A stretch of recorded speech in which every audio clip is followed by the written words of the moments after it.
Hello everyone, I hope তোমরা সকলেই ভালো আছো আর আমিও ভালো আছি।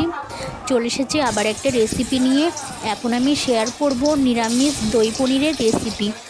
দেখতে পাচ্ছ এখানে আমি পনিরগুলো ফ্রাই করে নিচ্ছি। পনিরগুলো একটু ব্রাউন করে ফ্রাই করে আমি তুলে নেব। তারপর তেলের মধ্যে সাদা জিরে ফোড়ন দিয়ে আলু কেটে রেখেছিলাম, সেই আলুগুলো একটু ফ্রাই করে নেব। আলুগুলো ফ্রাই করা হয়ে গেলে আর আমি একটা বাটিতে জলের মধ্যে গুঁড়ো মশলা ভিজে রেখেছিলাম, আর এই মশলার মধ্যে আদা বাটা লঙ্কা বাটাও আছে। এটা তেলের মধ্যে দিয়ে একটু ভালোভাবে কষিয়ে নেব।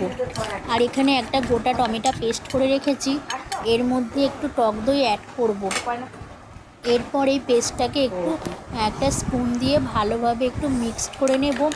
তারপর মশলার মধ্যে এই মিক্সচারটা আমি মিশিয়ে দেব, দিয়ে সামান্য পরিমাণ মতো একটু জল দিয়ে দেব। তারপর এগুলোকে একটু ভালোভাবে একসাথে কষিয়ে নেব। কষাতে কষাতে একটা সুন্দর কালার চলে আসবে আর একটু তেল বেরিয়ে আসবে। বেশ কিছুক্ষণ কষানোর পর আমি এর মধ্যে পনির দিয়ে একটু ভালোভাবে নাড়াচাড়া করে দিয়ে দেব সামান্য পরিমাণ মতো জল। যতটা পরিমাণ জল লাগবে ততটা পরিমাণ জল দিয়ে বেশ কিছুক্ষণ ধরে ফোটাবো। এই নিরামিষ রেসিপিটা কিন্তু নিরামিষের দিনে ভীষণ সুন্দর লাগে খেতে।